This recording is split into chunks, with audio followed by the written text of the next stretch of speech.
کہ بہت سارے افراد یہ بات کہتے ہیں اس سلسلے میں کہ آخر قرآن میں کس جگہ پر آیا ہے کہ داڑھی کا رکھنا ضروری ہے.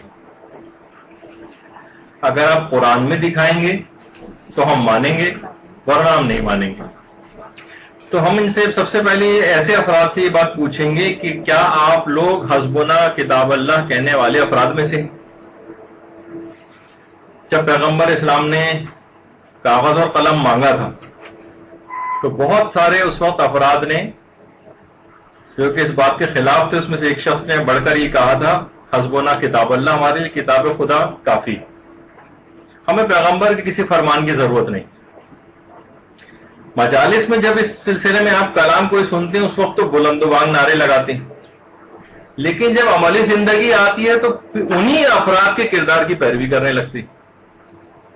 کیا خود قرآن نے یہ بات نہیں کہی کہ وما آتاکم الرسول فخذوہ وما نہاکم عنہ فانتہوا، کہ رسول جو تمہیں دے دیں اسے لے لو اور رسول جس کام سے منع کریں اس سے رک جاؤ.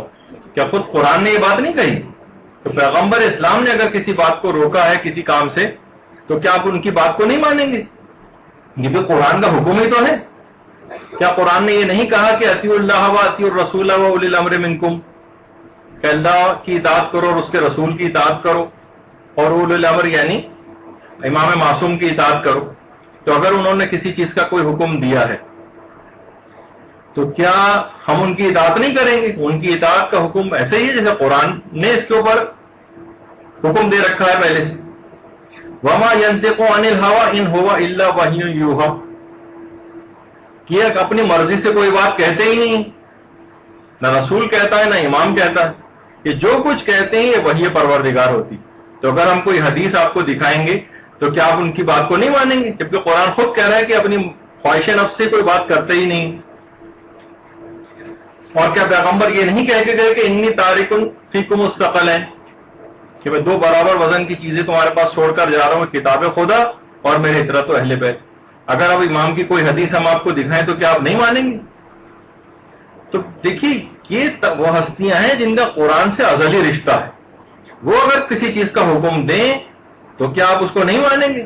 یعنی آپ کہہ رہے ہیں کہ ہمیں قرآن صامت کی کوئی آیت چاہیے، قرآن ناطق جو بولنے والا قرآن ہے رسول اور ائمہ، ہم ان کی بات کو نہیں مانیں گے.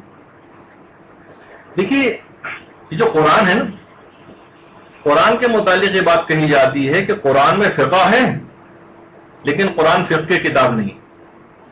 قرآن میں عقائد ہیں لیکن قرآن عقائد کی کتاب نہیں. قرآن میں تاریخ ہے لیکن قرآن تاریخ کی کتاب نہیں. قرآن میں جغرافیہ ہے لیکن قرآن جغرافی کی کتاب نہیں. قرآن میں طب ہے لیکن قرآن طب کی کتاب نہیں. قرآن میں فصاحت و بلاغت ہے لیکن قرآن جو ہے وہ گرامر کی کتاب نہیں. قرآن کا کام ہے انسان کا دماغ بنانا کہ وہ رسول اور امام کے ہر حکم کو ماننے کے لیے تیار ہو جائے. اب کتنی چیزیں ایسی ہیں جن کا قرآن میں کوئی تذکرہ نہیں لیکن وہ سنت سے ثابت ہے. لہذا دو برابر وزن کی جو چیزیں کتاب خدا اور سنت رسول و ائمہ، یہ دو چیزیں ایسی ہیں کہ دو برابر وزن کی چیزیں. اگر کوئی چیز قرآن میں نہیں ہے لیکن سنت سے ثابت ہے تو اس کو بھی لینا پڑے گا. تو اگر آپ قرآن سے الگ کر کے اطرت کو الگ کر دیں گے اور حدیث کو نہیں لیں گے تو ناقص اسلام آپ کے پاس آئے گا، بلکہ اسلام رہ ہی نہیں جائے گا. تو کتنی قرآن کی دیکھیے آیتیں بھی ایسی ہیں کہ جس کے اندر یہ بات کہی گئی ہے کہ رسول اگر کوئی فیصلہ دے دے تو خبردار دل میں ذرا سی تنگی بھی محسوس نہیں کرنا، یا تو صریحاً مخالفت کے اوپر کمر بستہ ہوا جاتا ہے، جبکہ قرآن کہہ رہا ہے کہ ذرا سی تنگی بھی دل کے اندر جو ہے وہ محسوس نہ کرو. اچھا، اب قرآن تو یہ کہہ رہا ہے کہ من یطیع الرسول فقد اطاع اللہ، جو کوئی بھی رسول کی اطاعت کرتا ہے ایسے ہی جیسے اس نے خدا کی اطاعت کی. تو اگر ہم کوئی آپ کو حدیث رسول دکھائیں تو وہ آپ کیوں نہیں مانیں گے؟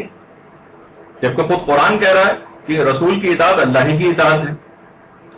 اور مثلا اگر قرآن یہ کہے کہ اگر تم اللہ سے محبت کرتے ہو تو تمہیں رسول کی اتباع کرنا پڑے گی، یعنی رسول کی اتباع کو آپ کہاں چھوڑے جا رہے ہیں؟ کیا آپ کو صرف کیا آپ شیطانی توحید طرح کا کوئی نظریہ رکھتے ہیں؟ شیطان بھی تو دیکھیے یہ کہہ رہا تھا پروردگار تیرے حکم کو مانوں گا لیکن میں اس کو آدم کو سجدہ نہیں کروں. یہ شیطانی توحید ہے. دونوں چیزیں جو ہے اگر رسول اور ائمہ کی سیرت میں کوئی چیز ہے اور وہ ثابت ہے تو اس کو آپ کو ماننا پڑے گا، اس کو لینا پڑے گا، ورنہ خود صریحاً قرآن ہی کا انکار ہو جائے گا۔ اور دیکھیے کتنی قرآن کی آیتیں بھی کہ جس میں رسول کی پیروی کا حکم، قرآن کی آیت ہے کہ جو لوگ رسول کی مخالفت کرتے ہیں انہیں ڈرنا چاہیے کہ ان پر کوئی آفت آن پڑے یا کوئی دردناک عذاب جو ہے ان کے اوپر نازل ہو جائے۔ یہ باقاعدہ قرآن کی آیت ہے، جو بھی رسول کے حکم کی کوئی مخالفت کرے گا اسے ڈرنا چاہیے کہ اس پر کوئی آفت آن پڑے یا کوئی دردناک عذاب اس پر مسلط ہو جائے۔ تو بہرحال دیکھیے رسول کو اذیت پہنچانا، رسول کو اذیت دینا، یہ تمام چیزیں ایسی ہیں کہ یہ خود خدا کو اذیت دینے کے برابر ہے۔ تو بار بار صرف اسی بات کا رٹا لگاتے رہنا قرآن میں کہاں ہے، قرآن میں کہاں ہے، قرآن میں کہاں ہے، اصلاً خود قرآن ہی کا انکار۔ کتنی چیزیں دیکھیے ایسی ہیں جو قرآن میں نہیں ہیں۔ مبتلات وضو کوئی مکمل فہرست قرآن کے اندر نہیں ہے، مبتلات نماز کوئی مکمل فہرست قرآن میں نہیں ہے، روزہ کتنی چیزوں سے ٹوٹ جاتا ہے، ساری کی ساری چیزیں قرآن میں نہیں ہیں۔ چند ایک چیزوں کو چھوڑ کر قرآن کے اندر تمام اس طرح سے مسائل بیان نہیں ہوئے ہیں۔ حج کے ہزاروں مسئلے ہیں، کتنے قرآن کے اندر آئے ہیں؟ تقریباً اگر ویسے ہی رف اندازے کے مطابق 14.5 لاکھ کے قریب فقہی مسائل ہیں۔ اگر ہم دیکھیں تو آیات الاحکام جو ہیں، آیات الاحکام ان کی تعداد تقریباً ایسی کوئی ملتا ہے کہ تقریباً 750 کے قریب ہے، جو مختلف کتابیں بھی اس پہ لکھی گئی جو احکام سے متعلق ہیں۔ ویسے تو علماء نے یہ بات بھی کہی، بہت سے علماء کا نظریہ کہ قرآن کی ایک ایک آیت کے اندر کوئی نہ کوئی حکم خدا ضرور بیان کیا گیا، لیکن اگر ہم اس کو چھوڑتے ہوئے وہ دوسرا نظریہ بھی رکھیں تو 750 آیات صرف احکام سے متعلق ہیں۔ خمس کی کتنی تفصیلات ہیں جو قرآن میں نہیں ہیں، خود نمازوں کی رکعات کی جو تعداد ہے وہ قرآن کے اندر نہیں ہے، نکاح و طلاق کے سینکڑوں مسئلے قرآن میں نہیں ہیں، طلاق کا جو طریقہ ہے وہ قرآن کے اندر نہیں ہے، نماز کا پورا طریقہ قرآن میں نہیں ہے، نجاست و طہارت کے کتنے اہم مسائل کی تفصیل قرآن میں نہیں ہے۔ قرآن میں سب کے متعلق اشارے ضرور ہیں، مسائل ہیں، اور قرآن نے ان چیزوں کو حکم دیا ہے، لیکن اچھا اگر ہم ثابت بھی کر دیں کہ چلیں داڑھی کا مسئلہ قرآن کے اندر ہے، جیسے کہ ابھی آگے چل کر کچھ روایات سے تفاسیری جو ہے وہ ظاہر بھی ہو جائے گا، تو جو چیزیں قرآن میں صریحاً ہیں اس پہ کتنا عمل ہوتا؟ ایسے وہ افراد جو کہتے ہیں کہ داڑھی یہ بتائیے قرآن میں کہاں آئی ہے، تو ہم ان سے پوچھیں گے کہ جو واضح طور پر جن احکام قرآن میں ان پہ آپ کتنے عمل پیرا؟ جھوٹ کے صراحت کے ساتھ قرآن کے اندر منع کیا گیا نا، وہ تب بھی آپ بولتے ہیں، غیبت کو صراحت کے ساتھ منع کیا گیا نا، وہ تب بھی آپ کرتے ہیں۔ تو پھر آخر کب ایسا ہوگا کہ ہم اگر داڑھی دکھا بھی دیں تو فوراً آپ اس کے اوپر عامل ہو جائیں گے؟ کیونکہ بہت سارے جو واضح ترین چیزیں اس پہ تو آپ عامل نظر نہیں آ رہے ہیں۔ اس کا مطلب ہے بس ایک بہانے بازی کر کے اس سے پیچھے چھڑانا جو ہے اس حکم سے، بس وہ چاہتے ہیں خالی۔ تو دیکھیے قرآن میں کہا ہے، سب سے پہلے تو قرآن کی جو آیت ہے سورہ روم کی 30ویں آیت، فطرت اللہ التی فطر الناس علیہا لا تبدیل لخلق اللہ، خدا کی فطرت وہ ہے جس پہ اس نے انسانوں کو پیدا کیا ہے، اور خدا کی خلقت میں کوئی تبدیلی واقع نہیں ہوتی۔ باقاعدہ مسائل الشیعہ میں بھی ہے اور وافی میں بھی ہے، پیغمبر اسلام کی ایک حدیث کہ مجوسی جو تھے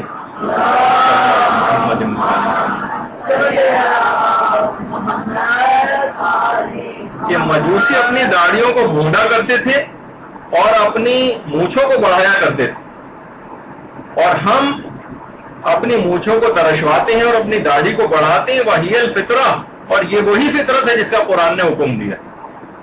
ابھی فطرت اللہ التی فطر الناس علیہا والی جو آیت تھی، پیغمبر نے کہا یہی فطرت، یہ داڑھی کو بڑھانا اور مونچھوں کا ترشوانا۔ مونچھوں کے سلسلے میں بھی آگے چل کر اس کا حکم بھی بیان ہوگا کہ اس میں قدم کیا مراد ہے، اس سے پوری صاف کرنا مراد نہیں ہے، بلکہ وہ ایک اسلامی حکم ایک الگ ہے جو بھی آگے چل کر آئے گا۔ تو بہرحال اور یہ بھی بات کہی گئی ہے۔ تو دوسری آیت اس سلسلے میں جو شیطان کا قول جو ہے پروردگار نے نقل کیا ہے سورہ نساء کی آیت نمبر 119 میں، وَلَا أُضِلَّنَّهُمْ وَلَا أُمَنِّيَنَّهُمْ وَلَا أَمُرَنَّهُمْ فَلَا يُبَتِّكُنَّ آذَانَ الْأَنْعَامِ وَلَا أَمُرَنَّهُمْ فَلَا يُغَيِّرُنَّ خَلْقَ اللَّهِ۔ شیطان نے کہا کہ میں ان لوگوں کو گمراہ کروں گا، میں ان کے دل میں خواہشات نفسانی کو پیدا کروں گا اور میں ان کو حکم دوں گا کہ یہ جانوروں کے چوپایوں کے کانوں کو چیر ڈالیں اور میں ان کو حکم دوں گا کہ خدا کی خلقت میں تبدیلی کو پیدا کریں. یہ قرآن کی ایک آیت ہے. اب یہاں پہ فلا یغیرن خلق اللہ، اس میں علماء نے اس پہ بحث کی کہ تغیر خلقت سے کیا مراد. تغیر خلقت، بہت سے علماء نے اس کی تفسیری بیان کی کہ اس سے مراد شرعی احکامات کے اندر تغیر و تبدل اس سے مراد، اور کچھ علماء نے اس بات کا بھی اشارہ کیا کہ اس سے مراد داڑھی کا موننا ہے. پروردگار نے داڑھی کو رکھا ہے، اب جو داڑھی مونتا ہے بہت سی روایات سے وافی میں بھی ہے، حدائق الناظرہ میں بھی ہے کہ اس سے مراد داڑھی کا موننا ہے. تو روایات سے بھی یہ بات جو ہے وہ پتہ چلتی. اسی طرح سے جو تیسری آیت ہے اس سلسلے میں، تیسری آیت وہ سورہ نساء کی 125ویں آیت ہے. وَاتَّبَعَ مِلَّةَ إِبْرَاهِيمَ حَنِيفًا، رسول کو حکم ہے کہ رسول تم کو ابراہیم حنیف کے آئین کی پیروی کرنا. تفسیر امی میں ہے کہ اس کے اندر 10 چیزیں شامل ہیں. 10 چیزیں شامل تھی کہ جو پیغمبر اسلام کو حکم تھا کہ جو حضرت ابراہیم کرتے ہیں یہ ان کو تم کو بھی حضرت ابراہیم کے آئین کی پیروی کرنا. وَإِعْفَاءُ اللِّحَىٰ، اس میں ایک چیز ہے جو میں پوری حدیث اس وجہ سے نہیں پڑھ رہا ہوں کہ جو ہمارے موضوع سے متعلق ہے تاکہ وقت کم ہے ہمارے پاس. اس میں ایک ہے اپنی داڑھی کو بڑھانا، یہ حضرت ابراہیم کی اس میں شامل سنت کہ پیغمبر اسلام کو بھی اس بات کا حکم ملا کہ رسول تم کو ابراہیم حنیف کے آئین کی پیروی کرنا. اچھا، بہت ساری روایات سے بھی یہ بات ثابت ہوتی، اور ایک تو بہت ہی مشہور روایت ہے اس سلسلے میں جو مستدرک الوسائل کی پہلی جلد میں علماء نے نقل کی ہے. اہل سنت کے علماء میں سے ابن کثیر نے البدایہ والنہایہ میں نقل کیا اور ابن جریر نے بھی اپنی تاریخ میں کہ پیغمبر اسلام نے جب خطوط لکھنے شروع کیے تھے اور ہر طرف پیغامات بھجوائے تھے تو اس میں ایران کے بادشاہ جس کا نام کسرا تھا، جس کا لقب بلکہ کسرا تھا، اس کو بھی پیغمبر نے خط لکھا، باقاعدہ پیغمبر کے خط جو کہ ان تمام افراد کے پاس گیا. اس میں لکھا ہی شروع میں یہ تھا خط میں کہ من محمد رسول اللہ الی کسرا عظیم الفارس، اور عبداللہ ابن حذافہ وہ یہ خط لے کر گئے تھے. اچھا، جب اس نے خط پڑھا کہ انتہائی شدید غصے میں آ گیا اور کہا کہ میرے نام سے پہلے اپنا نام لکھا ہے. کہنے لگا یہ کل کے بدو عرب جو کل تک اونٹ کا دودھ پیتے تھے اور اونٹ کا گوشت کھاتے تھے، آج ان کی یہ ہمت و مجال کہ میرے نام سے پہلے اپنا نام لکھا ہے. اور اس کے بعد پیغمبر اسلام کے اس خط کو پارا پارا کر دی. پیغمبر اسلام کو جب اس بات کی اطلاع ملی کہ اس نے یہ کام کیا ہے تو پیغمبر اسلام نے اس کو بددعا دی کہ اللہم مزق ملکہ، کہ پروردگار اس طرح اس نے میرے خط کو پارا پارا کیا تو بھی اس کی حکومت کو پارا پارا کر دی. اور پھر بعد میں اس کی حکومت ختم ہوئی، اور اس کے بعد کتنی روایات میں بھی ملتا ہے کہ کسرا کے محلات کے سامنے جب امیر المومنین گزرا کرتے تھے تو دیکھ کے نگاہ عبرت سے لوگوں کو دکھاتے تھے کہ دیکھو یہ کسرا کے محلات ہیں، کل تک اس میں کس طرح کر و فر کے ساتھ یہ بادشاہ رہا کرتے تھے اور آج یہ دیکھو کیا حالت. تو اس نے اس کے بعد اپنے یمن کا جو گورنر تھا اس کو بلایا. اچھا، حجاز اس زمانے میں یمن کے انڈر میں حجاز جو ہے اس کے انڈر میں آتا تھا، اور اس نے کہا کہ معلوم کرو کہ محمد رسول اللہ صلی اللہ علیہ وآلہ وسلم کون ہے.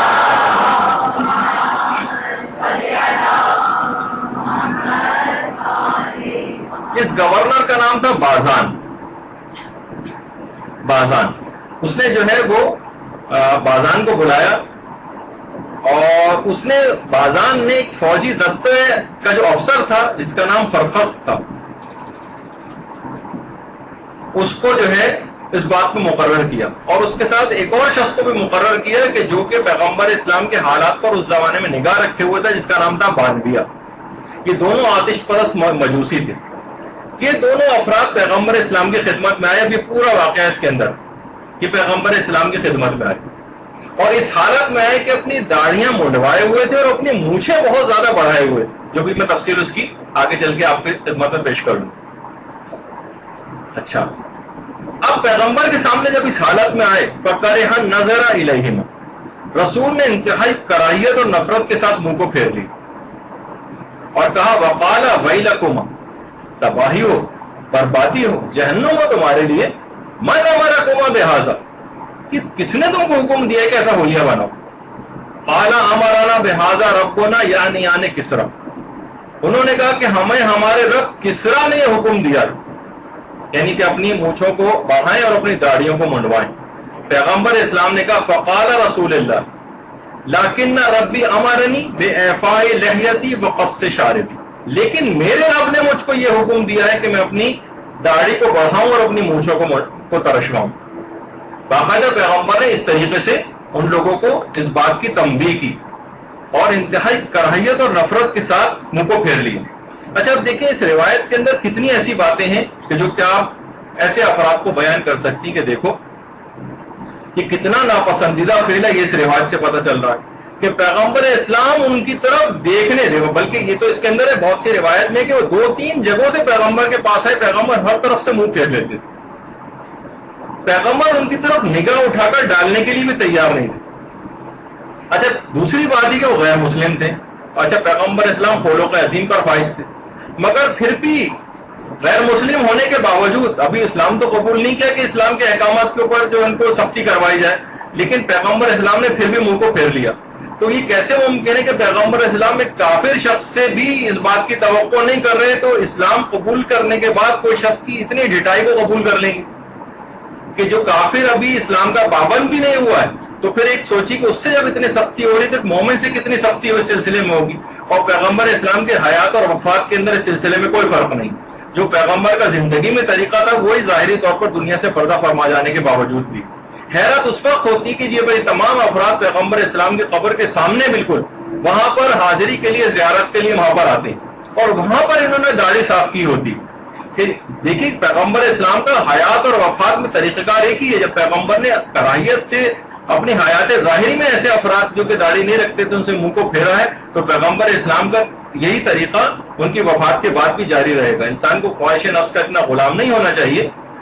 وہ کہا جاتا ہے نا کس منہ سے رسول اللہ کی قبر پہ جائیں گے، تو جناب اسی منہ سے، اسی داڑھی مونڈے ہوئے منہ سے پیغمبر کی قبر کے اوپر جو ہے وہ جائیں گے کہ پیغمبر اسلام جو ہے کراہیت اور نفرت کے ساتھ منہ کو پھیر لیں۔ دوسرا علماء نے کہا کہ ایک اور خطرہ ان کے ساتھ بہت بڑا لگا ہوا ہے جو داڑھی مونڈتے ہیں، وہ ہے شفاعت نہ ملنے کا مسئلہ۔ سوچیے کہ ہمارے پاس کیا ہیں اعمال ٹوٹے پھوٹے ناقص ناکارہ، ان کے اوپر کسی بھی شخص کو کبھی بھی اعتبار نہیں کرنا چاہیے۔ اگر کوئی امید ہے بخشے جانے کی تو پیغمبر اسلام اور ائمہ معصومین کی شفاعت۔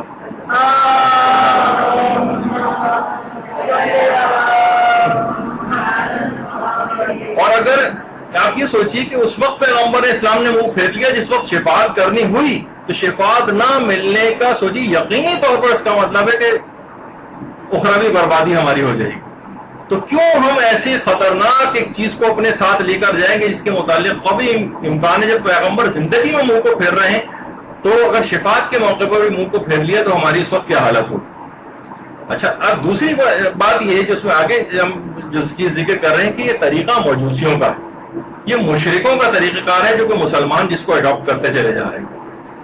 اچھا ان کا بھی جملے یاد رکھے، انہوں نے کیا کہا کہ ہمارے رب نے ہمیں حکم دیا۔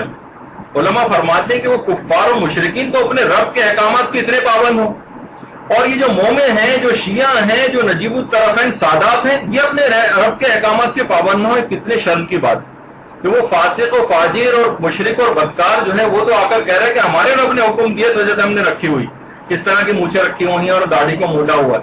لیکن یہ افراد یہ صریحاً اپنے رب کی جو ہے وہ مخالفت کر رہے ہیں، وہ کافر و مشرک ہونے کے باوجود جو ان کا دنیاوی رب ہے جو بادشاہ اس کی اتنے احکامات کی پاسداری کر رہے ہیں۔ تو اچھا کچھ علماء کچھ افراد جو ہیں وہ یہ اعتراض بھی کرتے ہیں کہ دیکھیے داڑھی کا مونڈنا تو ٹھیک ہے اس روایت سے پتہ چل رہا ہے، لیکن مونچھوں کا منڈوانے کا یعنی اس کے حرام ہونے کا تو پتہ چل رہا ہے، لیکن ساتھ ساتھ یہ بھی تو ہے کہ مونچھیں منڈوانے کا بھی اس میں حکم ہے۔ تو دیکھیے یہ بھی اس لحاظ سے پھر واجب ہونا چاہیے۔ تو یہ بات یاد رکھ لیں کہ بہت دیگر دلائل سے علماء نے بات ثابت کی ہے کہ بعض اوقات ایک ہی روایت کے اندر واجب اور مستحب حکم بھی آتے ہیں اور ایک ہی روایت میں حرام اور مکروہ حکم بھی آتے ہیں۔ تو بعض اوقات وہ دیگر دلائل سے پھر بات پتہ چلائی جاتی ہے کہ اس میں داڑھی کا بڑھانا اور مونچھوں کا منڈوانے سے مراد مونچھوں کا صاف کرنا یہ واجب نہیں، بلکہ اگر اتنی بڑھ جائے کہ وہ یعنی ایک ہی روایت میں واجب اور مستحب دونوں احکام جو ہے وہ آ سکتے ہیں، اور ایک ہی روایت میں حرام اور مکروہ کام بھی جو ہے روایت میں تذکرہ ہو سکتے ہیں۔ یہ روایت میں جو مونچھوں کو منڈوانے کا جو حکم آیا ہے وہ اس وجہ سے آیا ہے کہ جو ان کی حالت تھی کہ بہت زیادہ اپنی مونچھوں کو بڑھایا ہوا تھا۔ بعض اوقات ہمارے بھی یہاں بھی ہے کہ اتنا اگر بڑھایا ہوا کسی نے کہ وہ پیتے وقت پانی کے اندر یا کسی جگہ جو ڈوبنے لگے تو وہ کراہیت رکھتا ہے۔ یہ آپ کو صرف دکھانے کے لیے تاکہ ذہن نشین ہو جائے کہ اس میں کراہیت کے معنوں میں، تو اس میں کراہیت جس طرح غسلوں کی جو روایت ہے اس میں واجب اور مستحب غسل ایک ہی روایت میں ساتھ ساتھ بھی بہت سی جگہوں پہ بیان ہوئے، تو اس میں بہت جو واجب غسل ہے ان میں واجب کا حکم لگایا جائے گا، جو مستحب غسل ہے ان میں مستحب کا حکم لگایا جاتا ہے۔ دیکھیے بہت ساری اس کی مثالیں، ایک دفعہ ملتا ہے میں نے کسی جگہ کسی کتاب میں پڑھا تھا کہ انگریز ایک دفعہ مسلمان ہو گیا، لوگوں نے اس کو بہت ورغلایا کہ بھائی یہ جو تم نے داڑھی رکھی ہے تو یہ داڑھی رکھنا تو سنت ہے، تم نے بلا وجہ کیوں داڑھی رکھی؟ دیکھیے بہت سارے لوگ جب بھی کوئی اسلام کی طرف آتا ہے نا، اس طرح کے گمراہ کرنے والے افراد بہت سارے اس کا راستہ جو ہے روکنے کے لیے آ جاتے ہیں۔ جیسے کہ آج کل ایک صاحب جو بہت مشہور ہو گئے ہیں پاکستان میں، ان کو جب کبھی اطلاع ملتی تھی کہ کسی کھلاڑی نے داڑھی رکھ لی ہے یا میوزک کو خیر آباد کہہ دیا، فوراً پہلا فون کال انہیں کا آتا تھا کہ بھائی تم کیا غضب کر رہے ہو، دونوں چیزیں ساتھ ساتھ چلاؤ، گانا اور موسیقی بھی ساتھ چلاؤ اور نماز وغیرہ بھی پڑھتے رہو، اور یہ داڑھی وغیرہ کیا رکھی اس کو بھی مون دو۔ ایک صاحب تھے، میں نام نہیں لے رہا لیکن آتا ہے اخبارات میں، فوراً فون کرتے تھے۔ اس طرح کے بہت سارے کہ اس انگریز کو بھی ورغلایا کہ یہ تو سنت ہے، واجب تو نہیں ہے۔ تو دیکھیے انگریز نے کیا کہا، اس نے کہا کہ دیکھو مجھے اس تقسیم میں جانے کی ضرورت نہیں، جب رسول کا یہ طریقہ تھا تو مجھے ان کی سیرت کے اوپر چلنا ہے، چاہے واجب ہو چاہے مستحب ہو چاہے سنت ہو، مجھے تو عمل کرنا ہے۔ جب ہائر اتھارٹی کی طرف سے جب کوئی آرڈر آ جاتا ہے تو اس میں پھر غیر ضروری اور ضروری کی چیزیں نہیں دیکھی جاتی، بس عمل کرنا ہوتا۔ تو ایک بالکل نیا جو مسلمانوں اس کی یہ سوچ ہے، اور جو جدی کشتی مومن چلے آ رہے ہیں ان کی سوچ اتنی زیادہ بہانے بازی کی کہ وہ نت نئے طریقے سوچ رہے ہیں کون سے ایسا بہانہ بنایا جائے جس سے ہم ان چیزوں سے نجات حاصل کر سکیں۔ تو ایک تو روایت یہ والی ہو گئی، کسرا والی روایت جو کہ اس سلسلے میں پیش کی جاتی۔ دوسری جو ہے وہ بابا والبیہ کی روایت ہے۔ اور بابا والبیہ پہ کتنی دفعہ ہمارا اس سے پہلے بھی درسوں میں تذکرہ ان کا ہو چکا ہے۔ یہ جو روایت ہے یہ اصول کافی میں بھی ہے اور وسائل الشیعہ کی پہلی جلد میں بھی، کہ وہ بابا والبیہ وہ خاتون ہے کہ جب امام زمان علیہ السلام ظہور کریں گے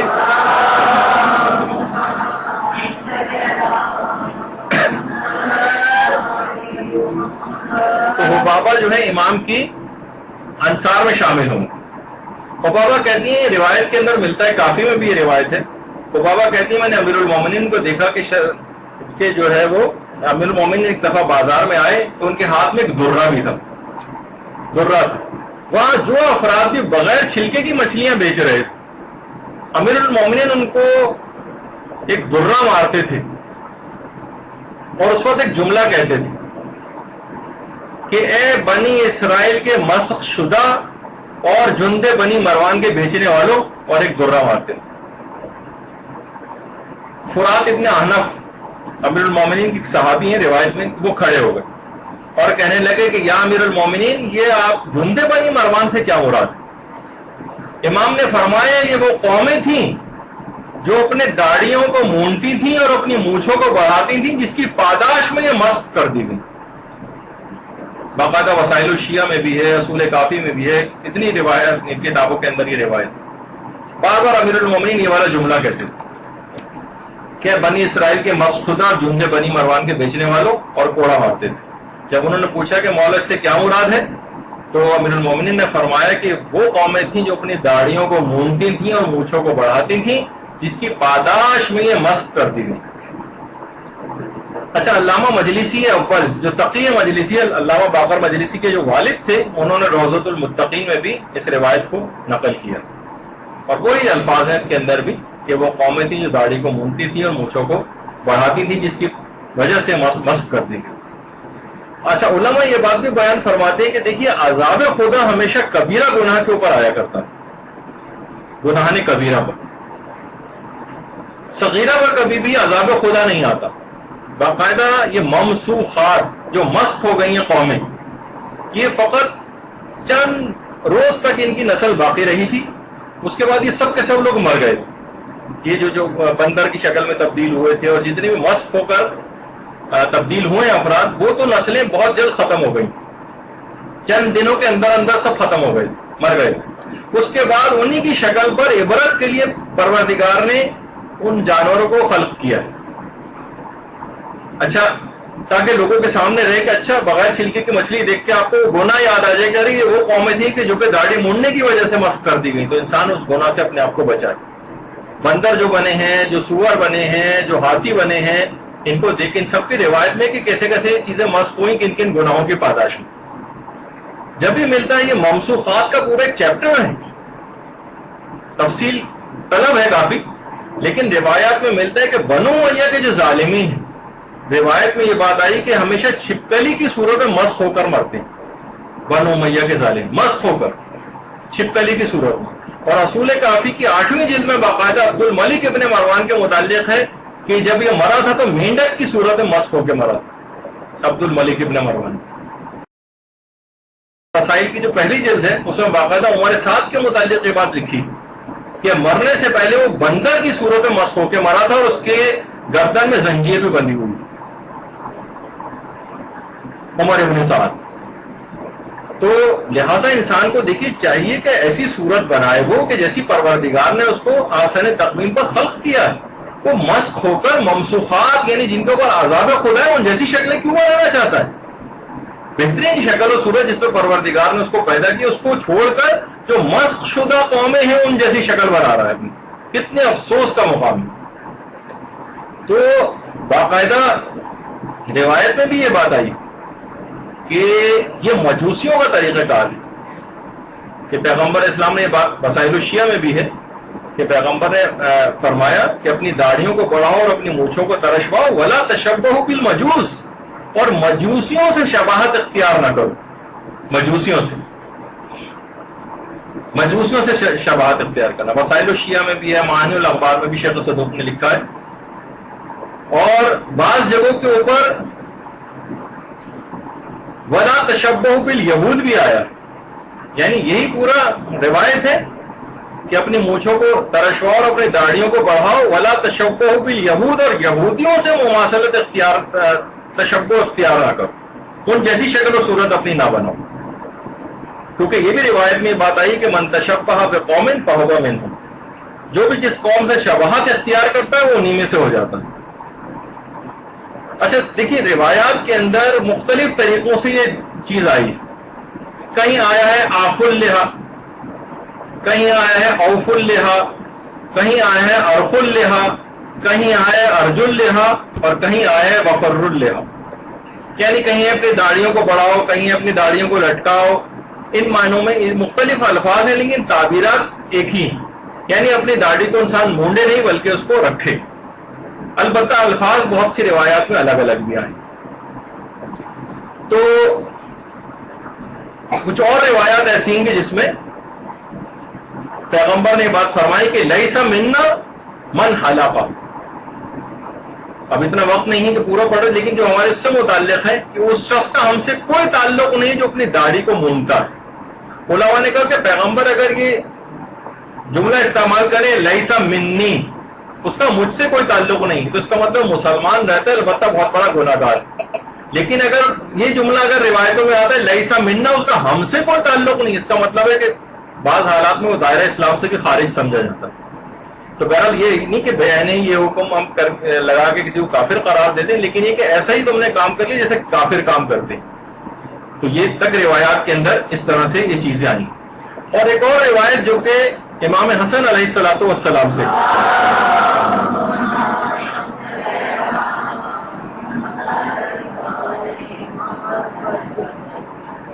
کہ امام نے فرمایا کہ عشر خصال عملها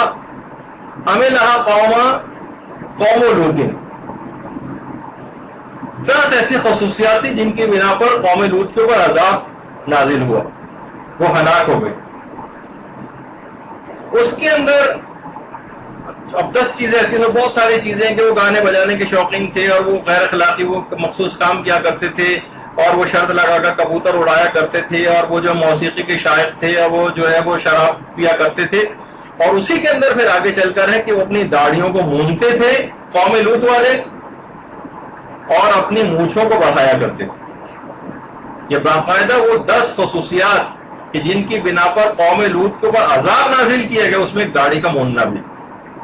باقاعدہ علامہ جلال الدین سیوطی نے اس کو جامع الصغیر میں بھی نقل کیا ہے، اور بالکل یہی والی روایت کہ قوم لوط پر جو عذاب نازل ہونے کی وجوہات تھی ان میں ایک داڑھی کا موننا بھی شامل تھا. اور پھر ایک اور روایت کہ جو کہ امیر المومنین علی ابن ابی طالب علیہ الصلوۃ والسلام سے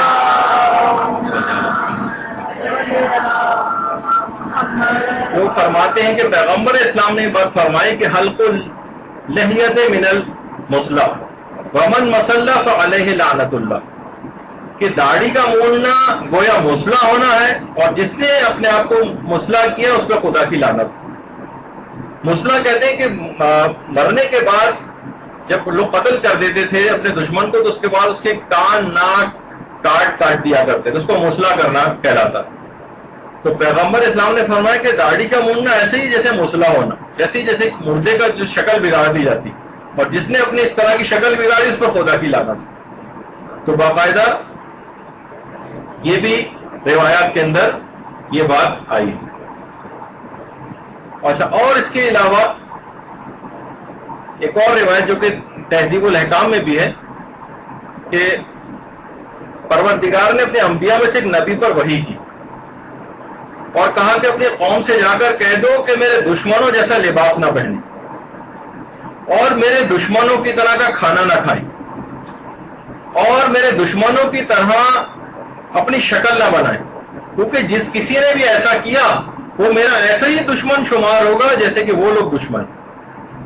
یعنی پیغمبر کو باقاعدہ ایک وحی کی پروردگار ہے کہ میرے دشمنوں جیسے لباس نہیں پہن. اب جو بھی اس قسم کے لباس جو کہ حرام لباسوں کے اقسام کے اندر پردے کے احکام میں بیان ہوا تھا، اس قسم کا لباس پہننا جس میں تشبہ بالکفار ہوتی ہو، اور وہ تمام کھانے کھانا جھٹکے کا کھانے کھانا، سور کھانا، ایسی تمام چیزیں پینا کہ جو کہ دشمنوں کا کھانا شمار ہوتی، وہ جو بھی کھائے گا وہ ایسے ہی دشمن شمار ہو. اور ان جیسی شکل بنانا یہ یہود و نصارہ اور مجوس کی جو ابھی آپ نے اس سے پہلے کی روایتیں سنی.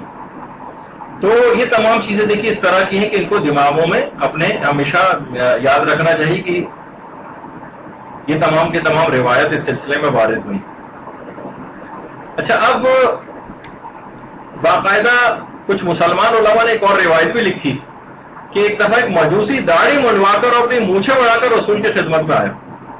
اچھا دیکھیے، ابھی جو ہے نا کہ مونچھوں کو بڑھانا وہ اس قسم کی مونچھیں رکھا کرتے تھے، اس قسم کی مونچھیں داڑھی کو منڈواتے تھے اور اپنی مونچھوں کو اس انداز سے مونچھوں کو تاؤ دینا، جس کو کہا جاتا ہے، بہت سی روایتوں میں اس کا ترجمہ کیا گیا مونچھوں کو تاؤ دینا، یعنی جو اتنی بڑی بڑی مونچھیں رکھتے ان کو تاؤ دیا کرتے تھے. پیغمبر نے فرمایا کہ ما ھذا، یہ کیا شکل بنائی ہوئی، یہ کیا ہے یہ؟ انہوں نے کہا قال ھذا دیننا، یہ تو ہمارا دین. پیغمبر اسلام نے فرمایا فی دیننا ان نجز الشارب وان نغفی اللحى، لیکن ہمارا دین تو یہ کہ ہم مونچھیں ترشواتے ہیں اور اپنی داڑھیوں کو بڑھاتے ہیں. ہمارا دین یہ ہے کہ تمہارا دین ہوگا داڑھی کا منڈوانا، لیکن ہمارا دین یہ ہے کہ ہم داڑھی کو رکھتے ہیں.